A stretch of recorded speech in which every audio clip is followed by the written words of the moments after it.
하겠습니다. 바로투자증권 이상민 연구원 연결합니다. 연구원님 안녕하세요. 네, 안녕하십니까. 네, 오늘 금요일입니다. 우리 증시 마감 분위기 어땠는지부터 알려주시죠. 일단 코스피는 오늘 밤 나올 고용보고서를 기다리며 강보합으로 관망세를 보였습니다. 먼저 장전에 삼성전자 실적 발표가 나왔는데요. 영업이익이 6.5조로 나왔습니다. 그런데 이 일회성이 약 0.9조 원을 제하면 반도체 등 나머지 사업부에서 이익이 급감하였다는 분석이 나왔고, 이게 사실상 기대치를 하회한 것이라는 분석으로 하락하였습니다. 그래서 향후 이익에 대한 불안감이 오늘 시장을 지배했고, 향후 고용보고서의 향방에 따라서 좀 방향이 정해질 그런 움직임을 보여줄 것 같습니다. 네, 연구원님 중국과 일본 등 아시아 증시 상황은 어땠습니까? 대체로 한국과 마찬가지로 강보합세를 보였습니다. 니케이 지수와 상해 지수 둘 다 강보합세를 보였는데, 이 또한 역시 6월 고용 지표를 앞두고 관망세 성격으로 해석을 하고 있습니다. 비농업 보험자 지수와 이제 실업률, 제조업 임금 변동 지표는 오늘 밤 9시 반에 발표되는데, 예상보다 나쁠 시 오히려 연준의 금리 인하 기대감으로 인해서 호조를 볼 것으로 전망을 하고 있습니다. 네, 오늘 또 관심 종목은 없었습니까? 오늘 관심 종목은 아모레퍼시픽입니다. 일단 첫 번째로 그동안 아모레퍼시픽을 비롯한 화장품주에 대한 센티멘트가 많이 안 좋았는데, 아모레퍼시픽은 물론 2분기 감익이 있으나 1분기 대비 역성장 폭이 둔화될 것이라는 전망에 좀 강세를 보였고요. 또한 오늘 이제 시장을 좀 지배했던 테마는 반일 테마였습니다. 일부에서 이제 일본의 이제 움직임에 따라서 이제 반일 테마 움직임이 좀 보였는데, 비슷한 맥락으로 모나미, PM풍년, 바이오제네틱스와 같은 일부 소형주들이 테마성으로 큰 폭의 변동을 보였습니다. 다만 영향은 좀 제한적일 것으로 판단하고 있으며, 개인 투자자분들께서는 좀 펀더멘탈에 근거한 투자를 지향하실 것을 좀 권장드리고 싶습니다. 네, 연구원님 마지막으로 다음 주 투자 전략 한 말씀 부탁드립니다. 역시 앞서 말씀드렸듯이 이제 노동 보고서에 따라서 고용 보고서에 따라서 이제 움직임이 좀 많이 달라질 텐데요. 일단은 여기에 따라서 이제 오히려 안 좋게 나와야 이제 지수가 더 좋아질 수 있는 좀 패러독스를 보이는 그런 상황이라고 보시면 될 것 같습니다. 지금 시장 자체가 금리 인하에 대한 기대감을 많이 반영을 하고 있는데, 실제로 이제 선물 시장에서 보면은 이제 현재 금리 인상 7월에 거의 100% 가까운 확률로 좀 보고 있는 듯합니다. 만약에 바꿔 말해서 이제 경제 지표가 너무 이제 탄탄하게 나온다면 오히려 좀 실망 매물이 나올 수 있다는 점을 염두에 둬야 할 것 같고요. 경기에 대한 자신감이 아니라 금리 인하를 지지할 근거가 나오냐 안 나오냐가 오히려 더 중요한 시점이라고 하실 수 있겠습니다. 네, 연구원님 오늘 말씀 고맙습니다. 네, 감사합니다. 다음 소식입니다. 우체국 노조가 총파업 결정을 보류했습니다.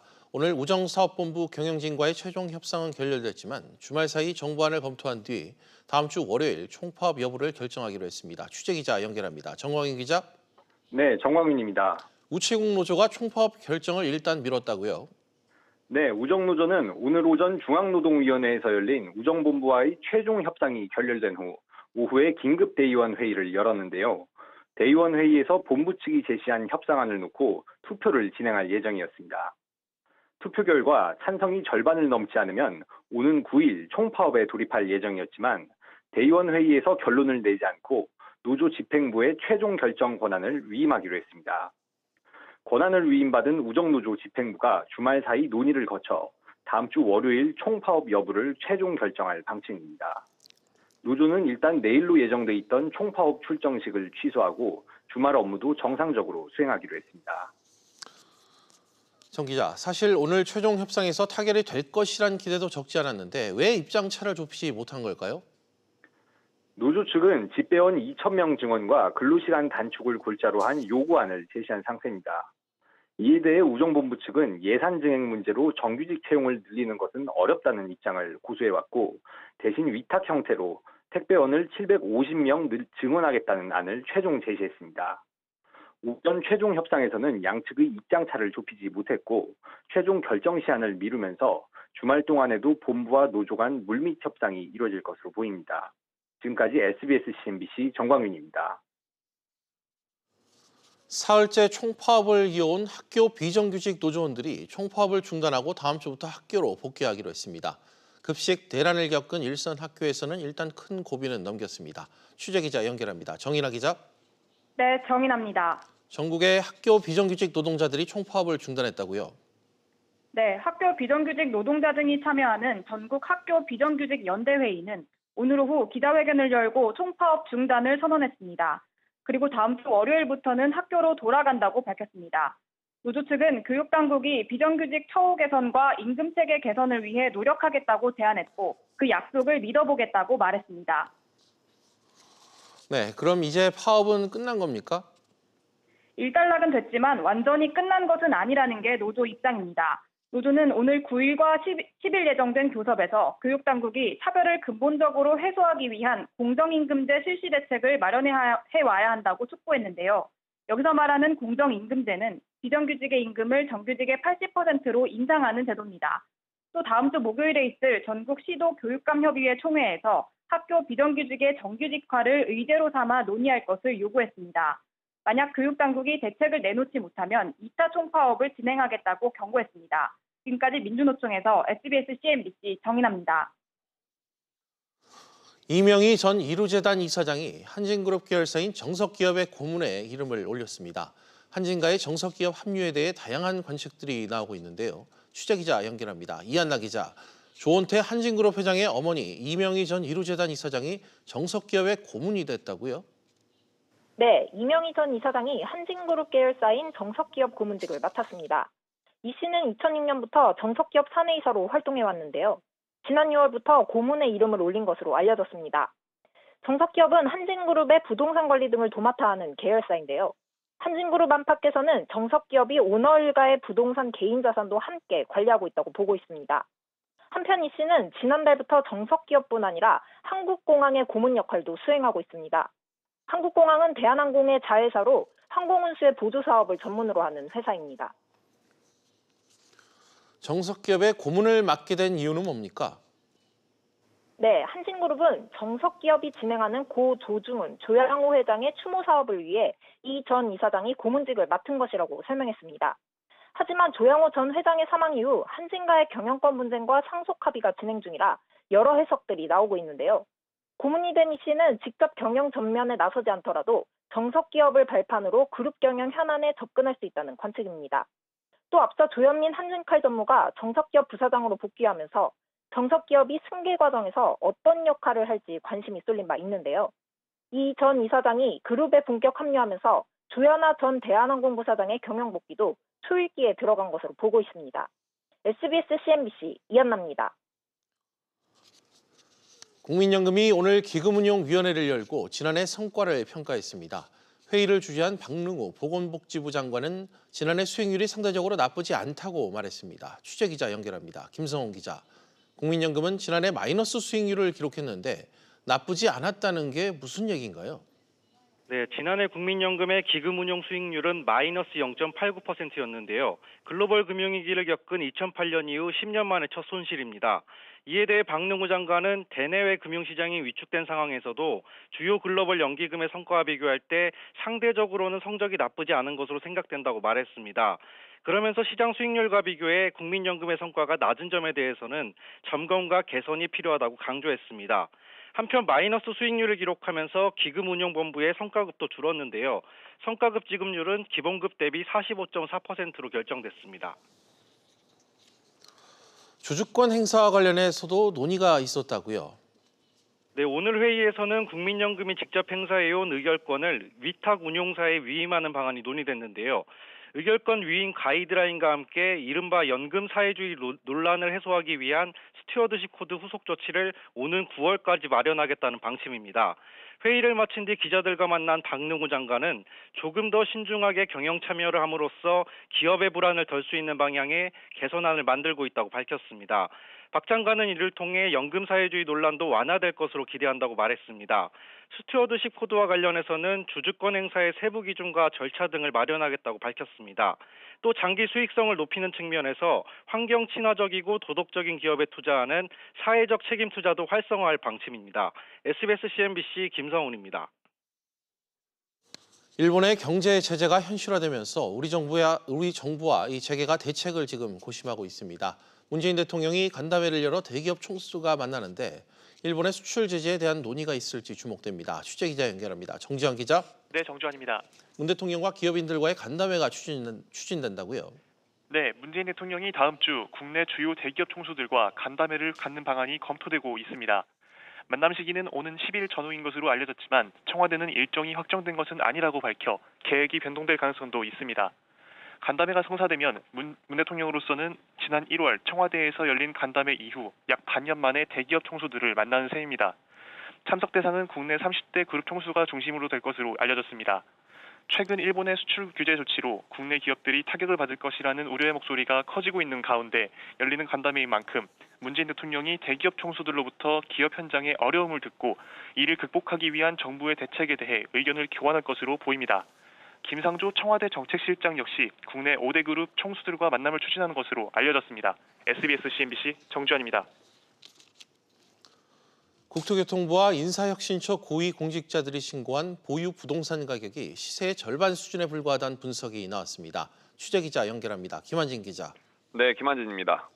국토부 고위공직자들부터 살펴볼까요? 시세보다 얼마나 낮게 신고한 겁니까? 네, 경제정의 실천시민연합에 따르면 국토부 1급 이상 공무원 30명이 신고한 1인당 부동산 가격은 평균 12억 4,600만 원이었습니다. 그런데 실제 거래되는 가격은 21억 6천만 원으로 신고 가격이 시세의 58%에 불과했습니다.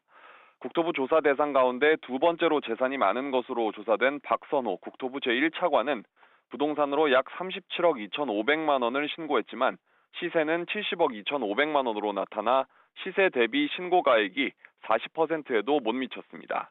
국토부 고위공직자 중 신고 재산이 시세 반영률 90%를 넘는 경우는 김현미 국토부 장관과 김학규 한국감정원장 2명뿐이었습니다. 그렇군요. 김 기자, 인사혁신처의 경우는 어떻게 나타났습니까? 네, 인사혁신처 1급 이상 공무원 7명은 1인당 평균 10억 2천여만 원을 신고했는데요. 시세는 19억 6천여만 원으로 역시 신고 가격의 2배에 가까웠습니다. 인사처 조사 대상자 중 가장 재산이 많은 정만석 인사혁신처 차장은 22억 3,400여만 원을 신고했지만 시세는 53억 7,500여만 원으로 신고 가격이 시세의 41%에 불과했습니다. 이렇게 차이가 나는 이유가 뭔가요? 대부분의 고위공직자들이 실거래가 대신 공시가격 기준으로 부동산 가격을 신고하기 때문입니다. 현재 공직자윤리법에 따르면 4급 이상 공무원은 공시가격 또는 실거래가 기준으로 재산을 신고하도록 돼 있는데요. 이렇다 보니 대부분 공시가격으로 신고하는 탓에 신고 재산이 시세를 제대로 반영하지 못한다는 지적이 끊이지 않았습니다. 이에 지난해 6월 행정안전부는 공시가격과 실거래가 중 더 높은 가격으로 신고하도록 시행령을 개정했지만 인사혁신처가 실거래가는 시가가 아니라 취득가격이라는 해석을 내놓으면서 실거래가 신고 역시 제대로 이루어지지 않았습니다. 경실련은 실거래가로 다시 재산 신고를 해야 한다고 주장했습니다. SBS CNBC 김한진입니다. 오는 8일부터 도시가스 요금이 서울시 소매요금 기준으로 평균 4.5% 오릅니다. 산업통상자원부는 오늘 도시가스 요금을 주택용은 3.8%, 일반용은 4.6%, 산업용은 5.4% 인상한다고 밝혔습니다. 이번 요금 인상은 지난해 7월 4.2% 인상한 이후 1년 만에 실시되는 것으로 연중 가구당 평균 가스 요금이 월 1,329원 증가할 것으로 예상됩니다. 지난 5월 서울의 소비 경기가 양호한 흐름을 보인 것으로 나타났습니다. 서울연구원이 카드 매출 빅데이터로 본 5월 서울 소비 경기 지수는 109.9로 가전정보통신, 무점포 소매업 주도로 작년 같은 달보다 2.4% 올랐습니다. 권역별로는 서울 도심권이 14%, 동남권이 2.5% 증가의 상승을 이끌었습니다. 전남 영광의 한빛원전 사옥이 원자로 경납 건물의 콘크리트 벽에서 대형 공극이 추가로 발견됐습니다. 한빛원전 민간환경감시센터는 오늘 경납 건물 관통부에서 깊이 90cm의 공극을 이틀 전 발견했다고 밝혔습니다. 앞서 한빛 사옥이는 2017년 콘크리트 공극이 다수 발견돼 2년 넘게 가동을 멈추고 계획 예방 정비가 진행 중입니다.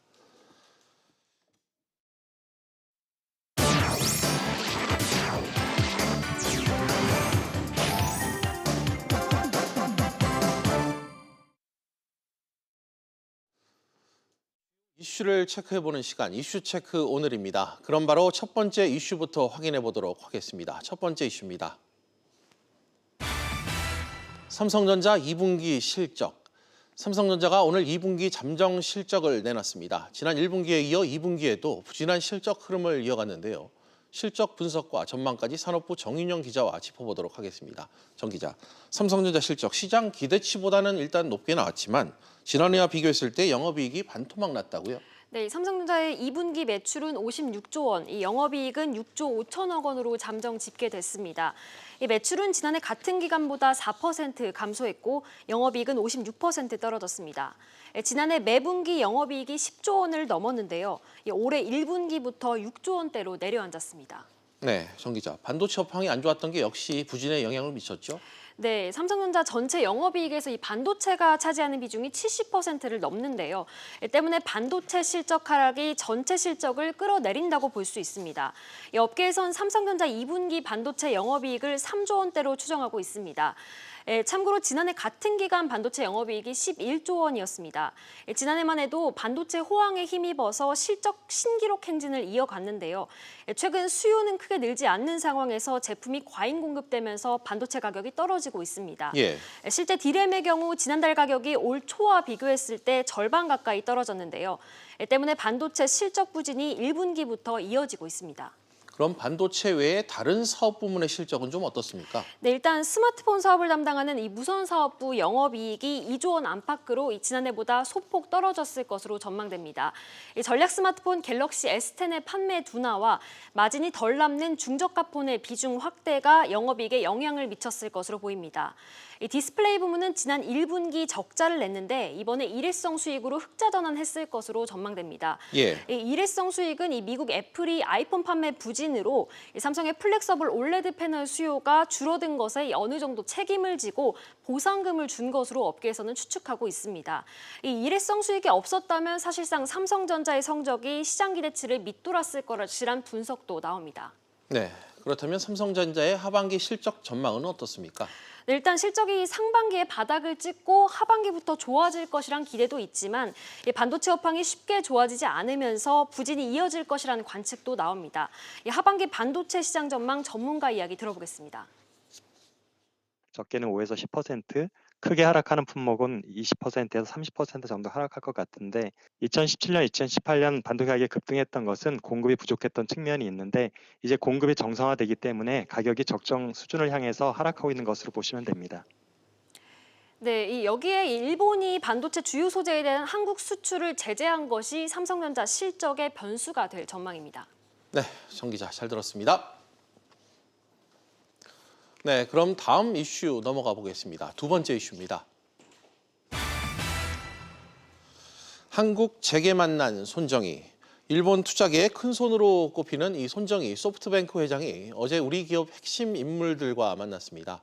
비공개 회동인 만큼 어떤 이야기가 오갔는지 관심이 쏠리는데요. 이 참석자 면면을 통해서 이번 회동 다시 한번 짚어보겠습니다. 역시 산업부 안지혜 기자 나와 있습니다. 한 기자, 먼저 어제 회동 배경을 보면 이재용 삼성전자 부회장이 이 회동을 주선했다 이런 얘기가 나오죠? 맞습니다. 어제 저녁 비공개 만찬에는 국내 주요 기업 관계자들 6명이 출동을 했는데요. 네. 이재용 삼성전자 부회장과 정의선 현대차그룹 수석 부회장, 또 구광모 LG그룹 회장 등이 참석했습니다. 보통 이렇게 외국에서 손님이 오면 대한상공회의소나 전국경제인연합회 같은 경제단체들이 간담회를 공식적으로 마련하는 게 보통적인 일입니다. 하지만 네. 이번에는 이런 공식 통로 없이 기업인들끼리 자발적으로 뭉쳐서 성사가 된 자리였고요. 또 IT 기업 총수들을 제외하고 보면 이 나머지 3명은 국내 자산 7위까지 기업 중에 모두 이재용 부회장보다는 손 아랫사람인 특징도 있습니다. 네. 이런 점들을 고려해 볼 때 최근 부쩍 경영 보폭을 넓히고 있는 이 부회장이 재계 맏형격으로 모임 성사에 주도적인 역할을 했다. 이런 해석이 나오고 있습니다. 그렇군요. 그런데 단순히 친목 도모는 아니었을 테고 만남에 좀 의미가 있을 것 같은데 어떤 의미를 좀 찾고 있습니까? 아무래도 손 회장이 글로벌 IT 업계에서는 스승이라고 불리는 만큼 예. 4차 산업혁명에 대해서 이야기가 오갔을 것으로 보입니다. 또 손 회장 역시 어제 만찬장을 떠나면서 인공지능 분야 협업을 늘리나 함께 투자하는 등의 질문에 예스라고 그렇다라고 답을 하기도 했는데요. 더불어 소프트뱅크는 태양광 발전 사업에 잇따라 통 큰 투자 계획을 밝히고 있습니다. 때문에 손 회장이 이번 회동 이후로 과거에도 이미 한 차례 협력한 바 있는 한화와 신재생에너지에 또 한 번 손을 잡을지 관심이 쏠리고 있습니다. 그렇군요. 그런데 일각에선 이번 회동을 손 회장이 더 원했다 이런 시각도 나오고 있다고요? 네, 그런 시각도 있습니다. 손 회장이 투자업계 큰 손인 만큼 예. 어떤 펀드 조성을 위해서 우리 기업들 도움이 필요했고 또 더불어서 이번 방한 동안 줄곧 인공지능을 강조한 것 역시 본인 사업의 필요성도 컸다라는 분석이 나오고 있는데요. 전문가의 이야기 들어보시죠. 오히려 손정 회장이 의리지. 기본적으로는 오히려 손정 회장이 그런 관계를 통해서 투자 자금을 유치해야 되는 입장이고. 네, 구체적으로 어떤 협력을 할지 좀 더 지켜봐야겠습니다. 안 기자 잘 들었습니다.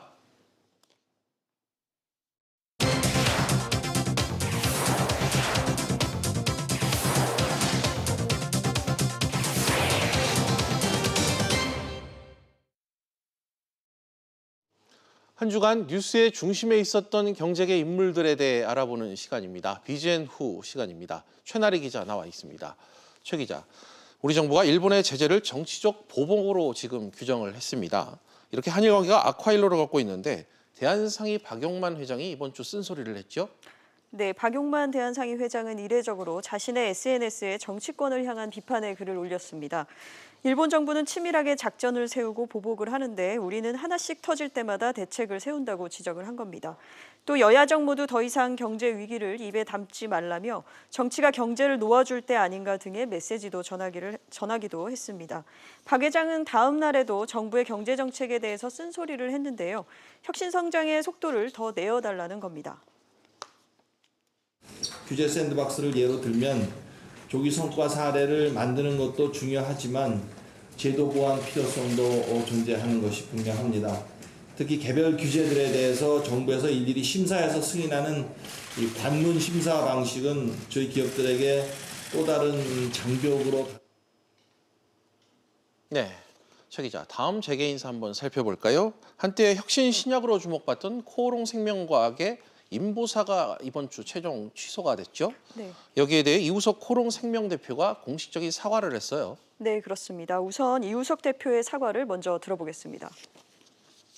환자, 투자자, 의료계에 심려와 혼란을 끼친 데 대해 회사 대표로서 진심으로 사과드립니다. 네, 임보사는 2017년 7월 허가받은 세계 최초 골관절염 유전자 치료제입니다. 그런데 지난 3월 치료제 주성분 중 하나가 허가사항에 기재된 연골세포가 아니라는 사실이 드러나서 오는 9일이면 공식적인 식약처의 허가가 취소가 됩니다. 연골세포 대신 임보사의 성분으로 드러난 신장세포의 경우 종양 유발 가능성이 있기 때문입니다. 다만 이 대표는 성분이 뒤바뀐 사실은 몰랐지만 안전성과 유효성은 확신한다는 기존 입장을 고수하고 있습니다. 그렇군요. 또 그런가 하면 이 갤럭시 폴드 결함 논란의 중심에 있던 고동진 삼성전자 회장이 결함을 인정했다는 소식도 들어왔네요.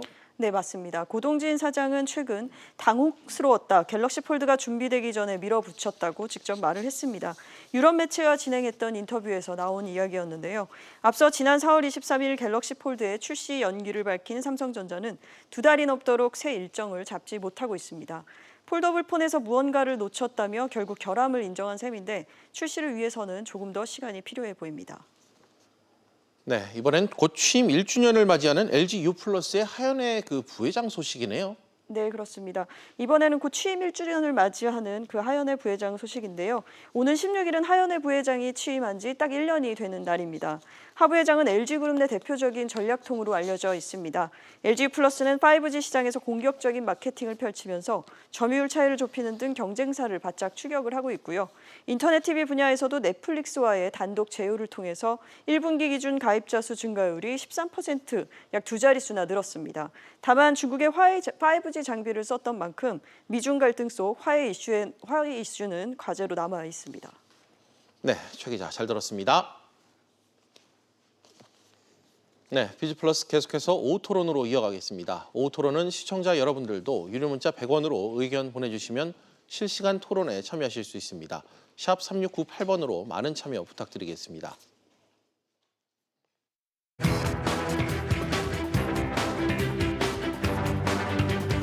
할 수 있는 여러 가지 다양한 대응 조치를 또 일본에게 상응할 수 있는 조치를 정부가 강구를 할 것입니다.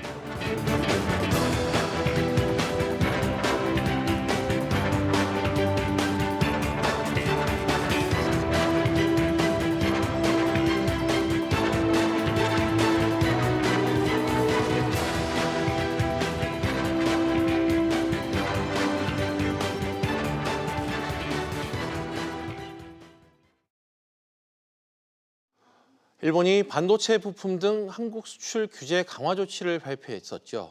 서울이 사흘이 지난 4일 어제였습니다. 강화된 수출 규제가 본격적으로 적용이 됐는데 그간 침묵해오던 이 청와대와 정부 강경 대응하겠다는 입장으로 선회를 했습니다. 만약 일본의 수출 규제 조치가 현실화되면 이 한일 관계의 문제가 장기화될 우려 또한 커지고 있습니다. 지금 상황 어떻게 봐야 될지 또 이 문제 어떻게 풀어가야 할지 오늘 오후 토론 시간에서 이야기 나눠보겠습니다. 두 분의 전문가 모셨습니다. 오대원 경기대 글로벌 비즈니스학과 교수, 서지용 생명대 경영학부 교수 나오셨습니다. 안녕하십니까? 안녕하세요. 서 교수님, 오 교수님이 예. 지금 오고 계셔서 예. 교수님과 먼저 이야기를 나눠봐야 될 것 같습니다. 먼저 질문을 좀 바로 드릴까요? 일본의 이 한국 수출 규제 강화 조치 발표 이후 사흘이 지나서야 청와대가 지금 공식 입장을 내놨단 말이에요. 그간 왜 이렇게 신중한 태도를 보였을까요? 일단은 수출 규제 시행 조치 이후에 그 NSC 상임회의를 통해 가지고 일본 정부의 그 수출 규제를 무역 보복으로 이제 규정을 했고요. 예. 명백한 이제 WTO 위반 사항으로서 대응 방안을 적극 강구하겠다 이렇게 얘기를 했는데요.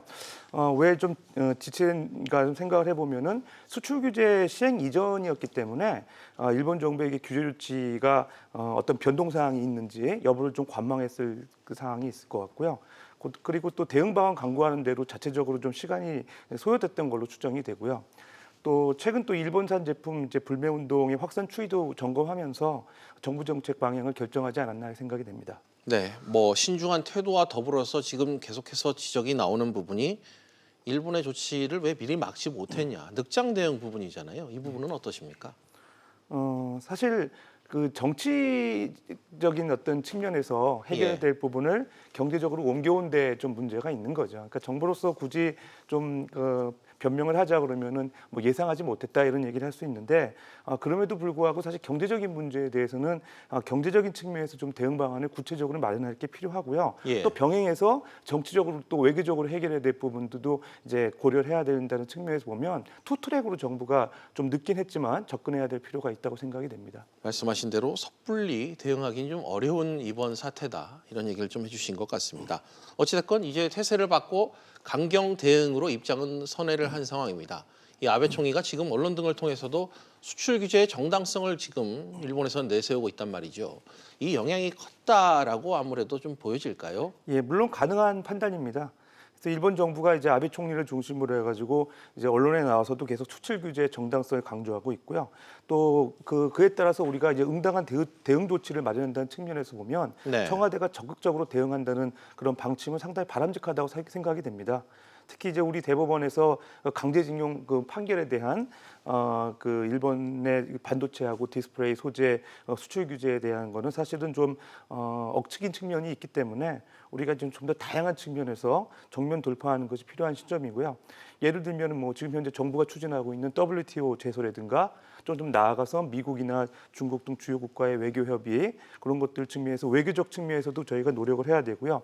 또 산업이나 경제적 측면에서도 거기에 상응하는 대응 방안을 적극적으로 강구하고 실행할 필요가 있다고 생각이 됩니다. 네, 알겠습니다. 그러면서 정부는 이번 수출 규제 조치를 이 보복적 성격이라고 규정을 했습니다. 물론 이 정치적 보복이다, 뭐 당초 이런 단어를 넣냐 마냐 결국엔 뺐지만 이런 뭐 논란은 차치하더라도 일단 보복으로 규정했다는 부분에 있어서 일단 일본 측의 책임이 있다는 것을 우리 정부는 확실히 하고 있는 거죠. 지금 이 상황을. 예, 그렇죠. 뭐 정부가 수차례 이제 그 협의에 대한 그 요청도 했었고요. 예. 또 최근에 이제 그 무역 규제에 대한 구체적인 원인에 대해서도 수차례 질의를 한 걸로 이게 알고 있는데 일본에서는 이제 좀 애매모호한 태도로 이제 그 입장을 표명하고 있고요. 구체적인 그 이유를 얘기하지 않는다는 측면에서는 분명히 이제 그 강제징용 판결에 대한 그런 경제보복이 아닌가 생각이 되고요. 근데 사실 이제 정부가 무역보복이라고 이렇게 얘기를 하고 있는데요. 예. 제 생각은 사실 정상적인 국가 간의 이제 무역 거래라기 하기에는 우리나라의 대일 무역 적자가 너무 심화돼 있어요. 예. 그러니까 우리가 2010년부터 현재까지 누적적으로 이제 그 산출되어 있는 무역 적자액이 280조 원 정도가 되거든요. 그것도 예. 이제 많이 최근에 이제 완화된 측면이 있는데, 그렇다 그러면 정상적인 국가 간의 이제 무역 수지가 그렇게 심화된 상황에서 한쪽으로 일방적으로 손해를 보고 있는 국가가 오히려 반대 국가로부터 보복을 당했다는 건 사실 언뜻 이해가 되는 부분이 아니거든요. 그래서 사실은 경제적인 어떤 그 우리 국가에 대한, 우리나라에 대한 어떤 위해 조치를 취한 하나의 그 일본의 그 노림수가 아니었나 생각이 해보면 상당히 이제 좀 국민적 정서를 자극하는 그런 그 행동이었다고 보고요.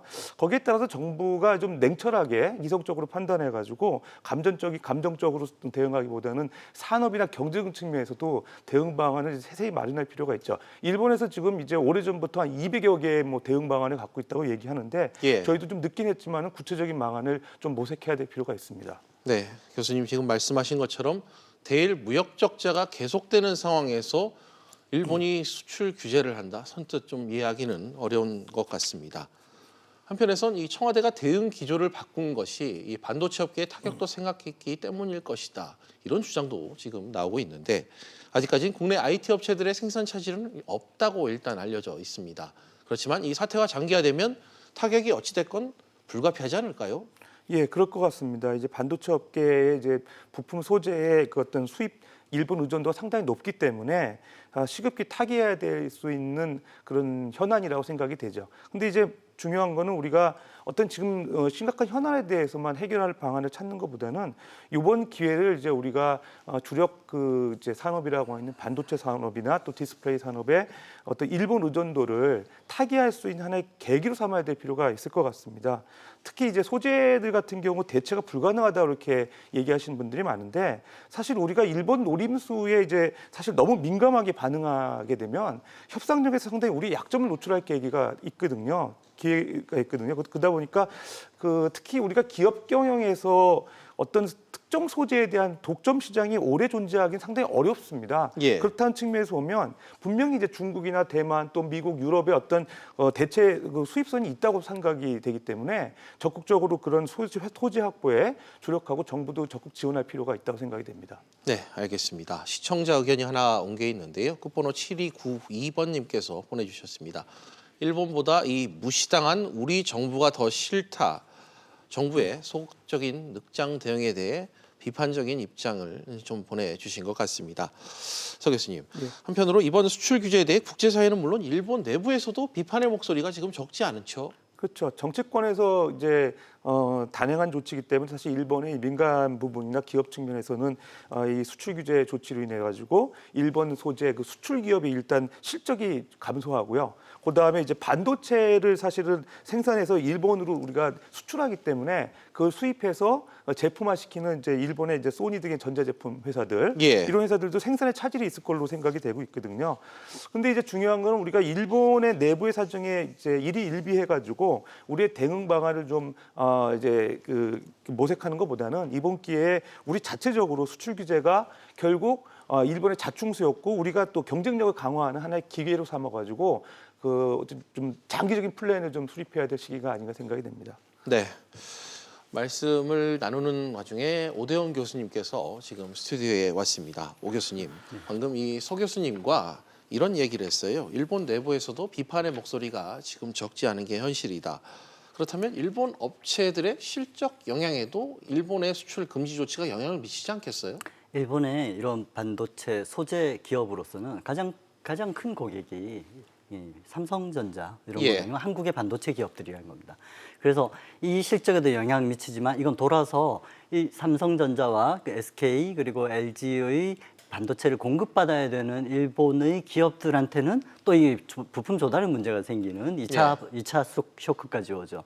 그래서 일본으로서도 이거는 발등찍기다. 이건 장기적으로 봐가지고 우리가 유리한 게임이 아니다라는 평가가 나오는 게 이것 때문이라는 것입니다. 네, 알겠습니다. 참 그럼에도 불구하고 일본은 아직 수출 규제 조치를 서 교수님 철회할 예. 의사가 지금 없는 게 현실이죠. 예, 일본 기업들이 이제 실적 부진이 가시화되려면 좀 시간이 걸릴 것 같아요. 지금 네. 교수님께서는 말씀하셨지만은 부메랑이 돼서 돌아오기까지는 상당히 시간이 걸리기 때문에 예. 일본 정부 입장에서 그때까지 시간을 이제 벌 수 있는 거죠. 그때까지는 이제 사실 수출 규제 조치 철회할 가능성은 거의 없고요. 우리가 이제 수출 규제를 철회할 거에 너무 이제 의존하기보다는 우리의 어떤 주력 산업의 그 외부 리스크가 사실 노출된 거거든요. 예. 이제 반도체라든지 디스플레이라든지 외부의 리스크가 노출된 만큼 우리가 이거를 이제 앞으로 줄이면서 이제 국제사회에서 안정된 수익을 낼 수 있는 산업으로 성장시키기 위해서 정부와 기업이 좀 머리를 맞대고 좀 고민을 해야 될 필요가 있다고 봅니다. 네, 알겠습니다. 지금 저희 언론도 그렇고 정부도 그렇고 일본의 다음 수출 규제 품목이 무엇이냐를 갖고 상당히 지금 조사와 연구, 분석을 하고 있습니다. 오 교수님, 일본이 실제로 수출 규제 품목을 더 늘릴 가능성이 상존하고 있죠? 경제산업성 장관의 말에 따르면 그리고 예. 또 아베 총리의 의사도 그렇고 우리는 100가지의 한국에 타격을 줄 만한 부품 소재들을 이미 찾아놨다. 그 3가지를 먼저 내세운 예. 거다라고 하거든요. 일본의 무사도 같은 데서 얘기하는 백인참. 그러니까 이거부터 시작해서 한국의 주력 산업에 대한 도장 깨기를 해가겠다라고 하는 선언이었고 구체적으로 이번에 내세운 3개 품목 중에서 사실 브라플로린 플루아미드 같은 이 플렉스블 OLED에 들어가는 이 부품 소재는 지금 예. 삼성전자의 실적이 개선되고 있는 이 디스플레이 분야에 가장 직접적인 타격이 먼저 올 것이고요. 예. 그리고 이 삼성전자가 지금 아주 전략적으로 지금 준비하고 있는 지난주에 이런 설명을 했지 않습니까? 거기서 메모리 반도체뿐만 아니라 비메모리 반도체에서도 가장 핵심적인 공정 기술인 EUV 분야에 대한 이런 기술 개발 계획을 밝혔는데 이 부분에서 가장 타격이 직접적으로 될 만한 소재를 수출 금지 품목으로 딱 집어넣었다는 거죠. 예. 다음 타겟은 그러면 삼성이 아니라 또 어떤 다른 기업이 될 것이다. 이런 예측을 할 수 있는 겁니다. 네. 서 교수님께도 네. 오 교수님께 드렸던 같은 질문을 좀 따로 드려보고 싶은데 좀 실제로 위험 가시군에 좀 들어있는 국내 산업군이 있을까요? 예, 일단은 소재 부품을 다루는 사실은 우리나라의 그 주력 산업들 중에서 상당히 이제 일본 의존도가 높은 부분들이 꽤 있는 거죠. 사실은 일본 같은 경우는 전통적으로 그 장기간에 걸쳐서 이제 R&D 사업을 통해 가지고 이제 소재 부품 산업의 경쟁력을 갖고 있고요. 우리나라 같은 경우는 사실은 그동안에 너무 쉽게 상용화 기술 위주로 해가지고 제품을 생산해 와서 이제 글로벌 경쟁력을 확보해 왔는데 예. 사실 어떻게 보면 내부적으로 우리나라가 이제 그런 부품 소재의 그 공급을 안정적으로 할 수 있는 기업들이 사실 좀 취약한 부분이 있는 거죠. 그게 이제 뭐 말씀하신 대로 이제 반도체 부분이 됐던 거고요. 이제 앞으로도 하나씩 따져보면은 그런 부분들이 꽤 있을 것 같습니다. 그래서 한번 그 일본의 의존도가 어느 정도 되는 산업군들이 어떤 부분이 있는지를 좀 리스트업을 해가지고 체크해 볼 필요가 있고요. 최근에 이제 올해 이제 경기도에서도 이제 일본 의존도가 높은 그런 산업군에 대해서 리스트업을 해가지고 이제 경기도 자체 지방 정부에서 대응 방안을 모색한다고 하는데 뭐 바람직한 모습이죠. 그런 쪽으로 정부가 한번 나서서 그런 의존도가 높은 그런 리스트업부터 좀 할 필요가 있다 생각이 됩니다. 알겠습니다. 산업별로의 필요한 기초 소재 분야에 취약한 그 현실을 서 교수님께서 다시 한번 지적을 해주신 것 같습니다. 홍남기 부총리가 한 언론 인터뷰에서 이런 말을 했습니다. 일본이 수출 규제 조치를 철회하지 않는다면 우리도 상응한 조치를 하겠다 이렇게 밝혔는데 서 교수님, 예. 홍남기 부총리의 발언 어떤 의미를 가질까요? 일단 뭐 부총리께서 여러 가지 생각하신 게 있었겠지만 유축컨대 그 대일 반도체 수출 규제 조치가 아니나 생각이 됩니다. 예. 우리의 이제 D램 반도체 시장 점유율이 세계에서 한 70% 되고요. 그다음에 낸드 플래시 시장이 한 50% 이상 점유를 하고 있기 때문에 일본보다 우리가 이제 반도체 생산에서 한 4배 이상 우위를 갖고 있기 때문에 사실은 이제 반도체 제품을 수출을 우리가 제한을 할 경우에 일본의 그런 그 파나소닉이라든지 소니라든지 전자업체들이 상당히 타격을 입을 거로 예상이 되기 때문에 직접 이제 반도체 소재에 대해서 수출 규제한 일본에 대해서 아마 고려했던 대응 방안이 반도체 완제품에 대한 수출 규제가 아니었나 생각이 됩니다. 네, 사실 WTO 제소를 비롯해 이 수입선을 다변화하고 또 맛보복으로 수출 품목을 규제하겠다. 이런 여러 방안이 언급되고 지금 있습니다. 그렇지만 어느 하나 명확한 해결책이라 보기는 지금 힘들다. 이런 여러 전문가들의 의견이 많은데요.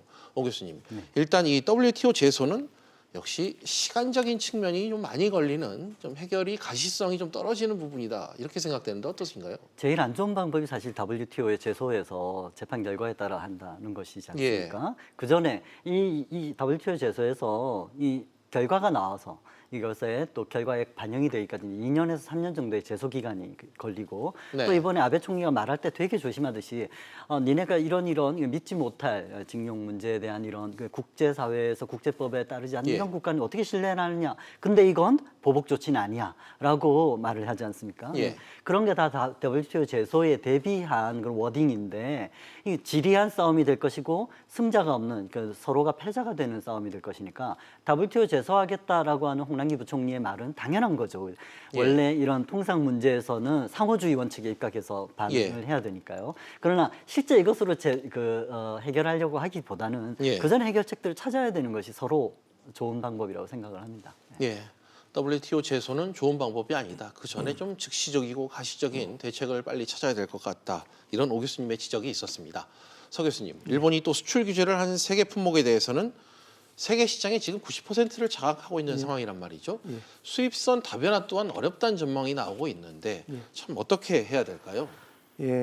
상당히 어려운 부분이고요. 당장 정부 지원이 좀 필요해 보입니다. 특히 반도체 업종이 이제 국가의 전략적 수출 업종이라는 측면에서 보면 해당 업종에 대한 정부 차원의 긴급 경영 자금 지원이 이제 필요한 시점이죠. 그러니까 예를 들면 그 자칫 제한된 대체 수입선 확보하는 데 발생되는 소요 자금을 이제 정부 차원에서 지원할 필요가 있고요.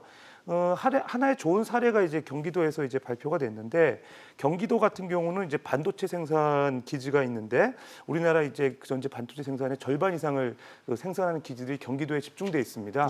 그러다 보니까 이제 경기도에서 일본 기업이 독점적으로 갖고 있는 어떤 기술이라든지 품목을 이제 해외 기업이 국내 경기도에 이제 지원을 했을 경우에 투자액 일부를 지원해주고 그다음에 외국인 투자 산업단지에 대한 그 용지를 무상으로 지원해주겠다는 파격적인 안을 낸 거죠. 그러니까 외국 경쟁력 있는 기업을 국내에 유치하기 위해서 정부가 상당히 지방 정부가 노력을 하고 있는 모습이고요.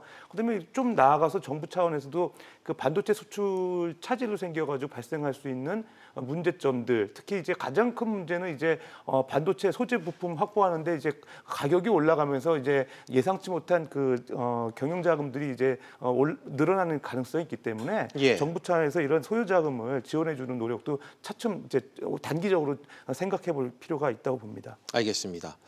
참 그렇다고 맞보복으로 나선다면 국내 기업들의 피해가 상당히 좀 클 것 같은데 오 교수님, 실제 피해 가능성이 좀 예측이 되고 있습니까? 벌써부터 4일부터 시작된 이 조치가 적용이 되어서 이 심사 신청한 것이 진행이 안 된다고 하지 않습니까? 실제 중국에는 이 화이트 리스트에 안 들어간 기업들이 이 심사를 신청할 경우에 한 달 반 이상 걸린다고 하는데 실제로 90일 동안 신청한 것에 대해서 반응을 안 해줘도 우리는 할 수 있는 방법이 없는 것이죠. 그럼 피해가 바로 예상이 되는 겁니다. 근데 이것에 대해서 글로벌 밸류 체인이 다 깨진다. 그러므로 이거는 잘못된 조치다라고 얘기하는 일본 내에 이런 협회라든지 당장 손해를 보는 기업들과 공조를 하여 이런 일본 내에 여론을 조성하는 방안, 그리고 정부로서는 이를 WTO에 제소하겠다라고 하면서 실질적으로 또 좀 협상을 해야 되는 방안, 이런 것들을 강원 양면으로 추진해야지 될 것이라고 생각합니다. 알겠습니다. 일단 일본의 수출 규제는 들어갔습니다. 현 상황에선 기업들의 대응책이 상당히 중요할 것 같은데 서 교수님, 이 타이밍에 손정희 소프트뱅크 회장이 어제 방한을 했죠. 대기업 총수들과의 만남이 상당히 주목이 됐는데 이와 관련된 좀 언급을 내놨다고 하는데 좀 어떤 얘기가 왔을까요? 이제 일본 수출 규제가 이제 이슈가 되는 상황에서 일본의 이제 유력 제일동포 기업가가 방문했다는 게 사실 이슈가 되고 있고요. 아마 이제 제일동포 3세인 손정희 회장이 최근 반도체 분야라든가 인터넷 서비스, 그다음에 차량 공유 분야에 대한 투자를 집중하고 있습니다. 근데 이제 우리나라 삼성전자라든지 LG전자 같은 경우는 반도체나 이제 인공지능 사업에서, 또 현대자동차 같은 경우는 자율주행차 사업에서 그 소프트뱅크와 그 사업 접점이 있는 걸로 생각이 돼요. 그러다 보니까 아마 국익에 도움이 되는 그 사업 협력 방안 등이 이루어졌을 가능성이 있을 것 같습니다. 알겠습니다.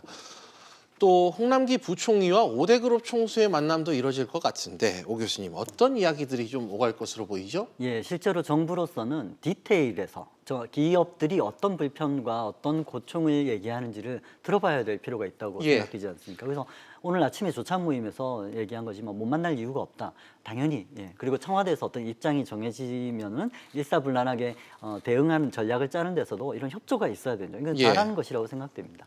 기업의 고충을 들어볼 것 같습니다. 알겠습니다. 참 기업들의 목소리를 이런 식으로 들어야 되는지 이 상황에서 좀 의문이 드는 것도 좀 사실입니다. 상황이 어찌 됐건 지금으로선 한일 양국이 강대강 대응, 이 무역 전면전 양상을 어떻게든 좀 피해야 될 것 같다. 이런 목소리가 계속해서 나오고 있는데 서 교수님, 이 문제를 좀 어떻게 해결해야 될까요? 예, 제 생각은 오히려 반대로 적극적 대처가 이제 대처하는 데서 해결 방안이 있다고 생각이 돼요. 그러니까 좀 보다 적극적인 대응 방안이 문제 해결 방안이라 생각이 되는데 반대로 강하게 나가야 된다. 자칫 우리가 이제 무기력한 모습이나 소극적 대처가 이루어질 경우에는 향후에도 일본이 유사한 조치를 취할 가능성이 있습니다.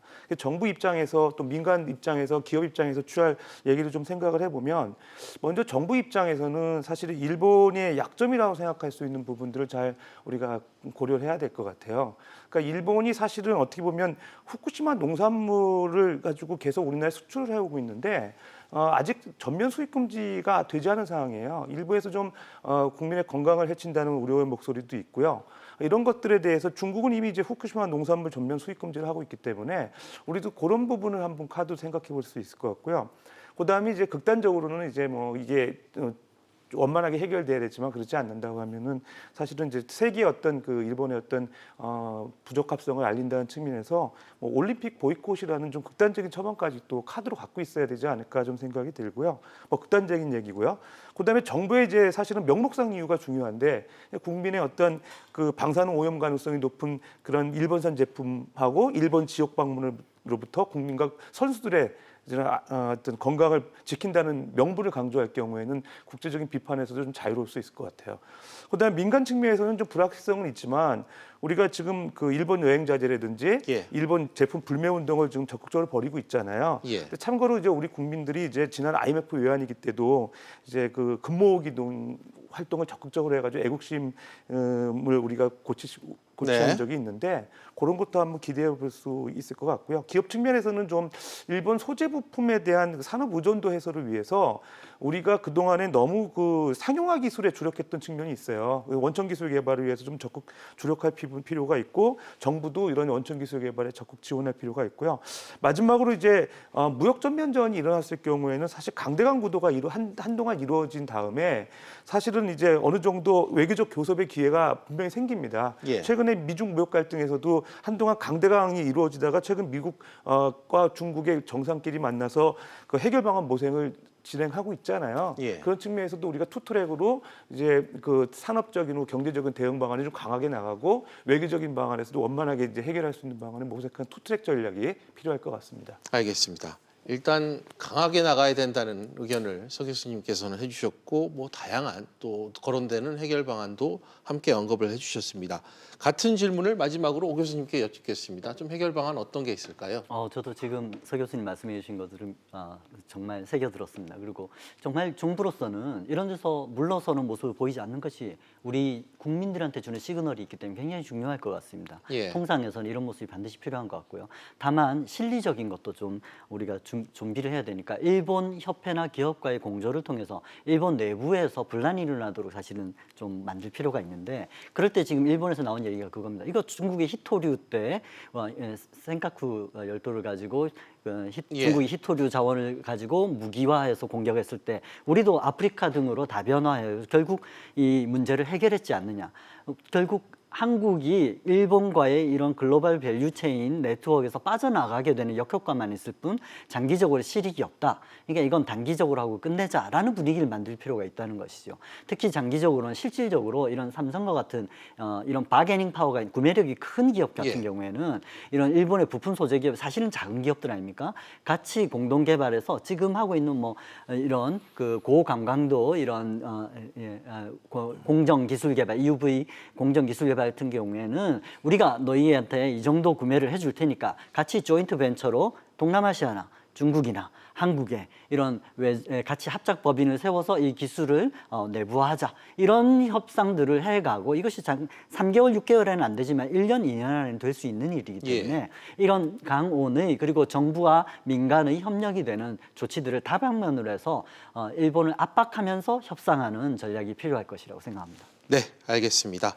오늘 두 분 말씀은 여기까지 듣도록 하겠습니다. 두 분 오늘 말씀 고맙습니다. 네, 감사합니다.